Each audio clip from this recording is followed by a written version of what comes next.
નમસ્કાર, આપ જોઈ રહ્યા છો સ્પાર્ક ટુડે ન્યૂઝ. અખિલ મહારાષ્ટ્ર યુવક સંગઠન વડોદરા વતી સમસ્ત મહારાષ્ટ્રીયન સમાજના દીકરા દીકરીઓ માટે જીવનસાથી પસંદગી મેળાનું 21 એપ્રિલના રોજ આયોજન કરવામાં આવ્યું છે. અત્યાર સુધી આશરે 250 જેટલા દીકરા દીકરીઓ ભાગ લીધો છે. આ મેળામાં મહારાષ્ટ્રીયન સમાજના અનેક જ્ઞાતિ અને સમાજના લોકોએ ભાગ લીધો છે.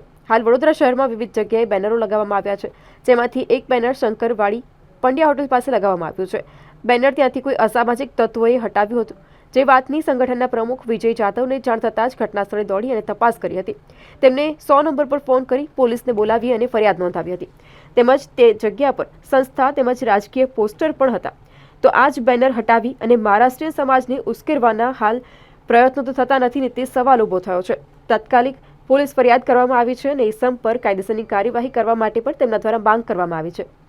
આજ રોજ ફતેગંજ પોલીસ સ્ટેશનમાં એક ફરિયાદ લખાવવા આવ્યા છે.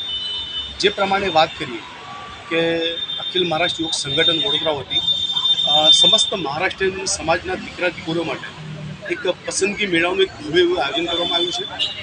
અને એ આયોજનના સંદર્ભમાં અમારા જે પણ પ્રતિનિધિઓ છે, સમાજ સેવકો છે, કે જેમના હોર્ડિંગ્સ અમે સમગ્ર વડોદરા શહેરમાં લગાવેલા છે.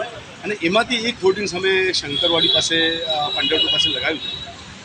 અને એ બેનર અમે 6 તારીખે જે તે જગ્યાએ લગાવ્યા હતા વિથ પરમિશન સાથે. પણ અત્યારે વાત કરીએ તો અમને ખબર પડી કે એ બેનર ત્યાંથી કોઈ હટાવ્યું. જ્યારે વિસ્તારના લોકોના અમે સંપર્ક કરી એમને કીધું કે આ બેનર કોને હટાવ્યું, તો એમને ખબર નહીં, કે અમને કંઈ ખબર નથી. અને તેમજ જે સમયે અમે બેનર લગાવ્યું તો વિસ્તારના લોકોનો પણ કોઈ એવો વિરોધ નહોતો. હવે આ જે પણ વ્યક્તિએ બેનર કાઢ્યું છે એ વ્યક્તિ આ વિસ્તારની અંદર વાતાવરણ દૂષિત કરવાનો પ્રયત્ન કરી રહ્યો છે. જેના સંદર્ભમાં આજે અમે ફતેગંજ પોલીસ સ્ટેશનની અંદર એક ફરિયાદ નોંધવા આવ્યા છે.